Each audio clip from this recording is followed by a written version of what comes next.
So in the previous video, I did lots of talking and you did lots of listening. Now we're going to reverse and you're going to do all the work, and I'm going to stay more silent during this. And you're actually going to look at the graph and you are going to tell me what kind of memory system is hiding, what kind of memory hierarchy is hiding based on this kind of graph that I just freehand picture that I drew in PowerPoint. So I'm going to start to ask lots of questions and you answer. So we do it pretty much in the same order as before. So before we go to the questions, I clarified where the different vectors, where they end up here. So we have some number of vectors from 4 to 32 kilobytes that are down here. The next set of vectors take a ski slope up, and then they have 64 kilobytes to 1 megabyte. Some other curves keep going even further up here and up to a new plateau, and it's 2 megabytes. Larger than 2 megabytes have another ski slope going up to here, and then these curves start falling down and so on. So these are just to clarify where the different vectors, where they end up, and then at the bottom here you have the strides, and then you have average latency measured on this axis here. So trying to reverse engineer the cache pretty much in the same order as we did in the previous vector, the first question is of course, what is the L1 cache size? And the answer is 32 kilobytes, because the largest vector for which this curve stays flat, regardless of the strides used, is 32 kilobytes. So that one fits, but 64 kilobyte does not fit in the first level cache. That's why first level cache is 32 kilobytes. So there is that answer, and following the same order, we're going to ask what's the size of the second level cache. Same reasoning here, that the answer is 1 megabyte, because 1 megabyte fits in this plateau, but 2 megabyte does not. So there is some new level going on here. Moving on to figuring out what the cache line sizes are. So for the first level cache, what's the cache line size? And that is, of course, the 32 byte, because that's where this ski slope, the ski slope of the second level cache curve, where that ends up. So, and then following with the question about the cache line size for the second level cache. And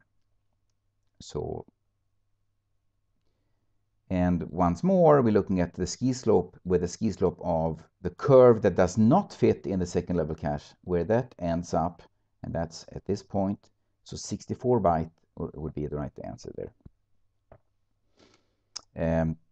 What's the page size? Well,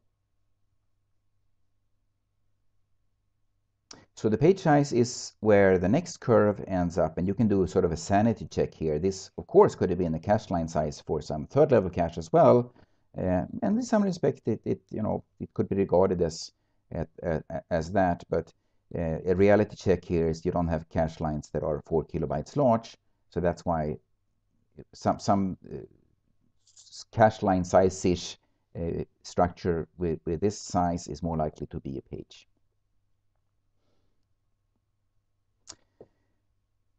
Then you can ask yourself what the TLB reach is. See if that's my next question. Yes, what is the TLB reach?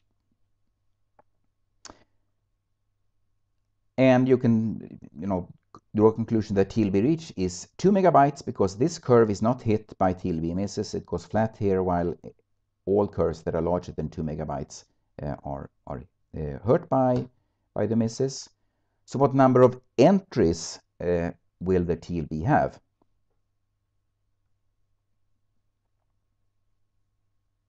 And you get the number of TLB entries by dividing the TLB reach by the page size, and by doing that you will know how many entries you need in the TLB to get exactly that reach.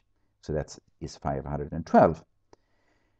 And then just reading from this curve, you should be able to, even though we didn't do it in the previous video, figure out what latency you have to the first level cache in this example. And that's, of course, 1 nanosecond, because that's where that curve is at. The latency to the second level cache, it says L1 latency, it should say L2 latency here as well. So what's the L2 latency? Well, that's where this curve goes flat, so that's 10 nanoseconds. What's the memory latency? So that's, of course, the 2 megabyte here, that's the average access time to memory. And what's the TLB penalty?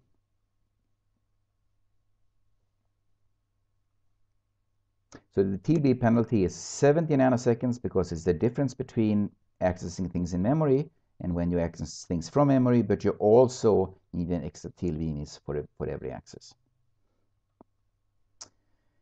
And here's an interesting question. This is something that I haven't told you about, but let's think about this. What is the associativity of the TLB? And I didn't pop up any question box here because this is a very hard question.